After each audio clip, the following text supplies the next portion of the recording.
এবার এক হচ্ছে দুই মুসলিম রাষ্ট্র।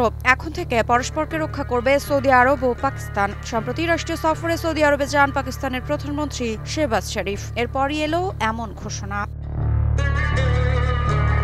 সম্প্রতি পাকিস্তান ও সৌদি আরব একটি ঐতিহাসিক কৌশলগত পারস্পরিক প্রতিরক্ষা চুক্তি স্বাক্ষর করেছে, যেখানে বলা হয়েছে কোনো একটি দেশের বিরুদ্ধে আগ্রাসন চালানো হলে তা উভয় দেশের বিরুদ্ধে আগ্রাসন হিসেবে বিবেচিত হবে। এই অবস্থায় উভয় দেশ পরস্পরকে রক্ষা করার জন্য এগিয়ে আসবে। 17 সেপ্টেম্বর পাকিস্তানের প্রধানমন্ত্রী শেহবাজ শরীফের সৌদি আরব সফরের সময় এই চুক্তিটি স্বাক্ষরিত হয়। আল ইয়ামামা প্রাসাদে সৌদি যুবরাজ ও প্রধানমন্ত্রী মোহাম্মদ বিন সালমান শেহবাজ শরীফকে স্বাগত জানান। চুক্তি স্বাক্ষরের পর উভয় দেশ একটি যৌথ বিবৃতিতে জানায় যে ভ্রাতৃত্ব, ইসলামিক সংহতি ও অভিন্ন কৌশলগত স্বার্থের ভিত্তিতে এবং প্রায় 8 দশকের দীর্ঘ অংশীদারিত্বের ওপর দাঁড়িয়ে দুই পক্ষ কৌশলগত পারস্পরিক প্রতিরক্ষা চুক্তি স্বাক্ষর করেছে। এই চুক্তিটি ইসরায়েলের কাতারের হামলার কয়েকদিন পরই স্বাক্ষরিত হয়েছে।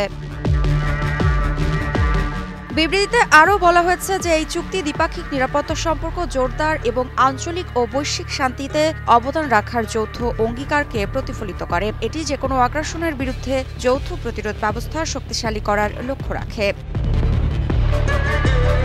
বিশেষজ্ঞরা এই চুক্তিকে ঐতিহাসিক ও নজরবিহীন অগ্রগতি বলে অভিহিত করেছেন। তাদের মতে এটি পাকিস্তান ও সৌদি আরবের সম্পর্ককে আনুষ্ঠানিক নিরাপত্তার প্রতিশ্রুতিতে উন্নীত করেছে। তারা বলেছেন যে এই পদক্ষেপ কেবল পাকিস্তান সৌদি সম্পর্ককে দৃঢ় করছে না, বরং দক্ষিণ এশিয়া এবং মুসলিম বিশ্বের জন্য এর গুরুত্ব রয়েছে। এটি পাকিস্তানকে আঞ্চলিক স্থিতিশীলতা রক্ষার সবচেয়ে সক্ষম মুসলিম শক্তি হিসেবে তুলে ধরেছে।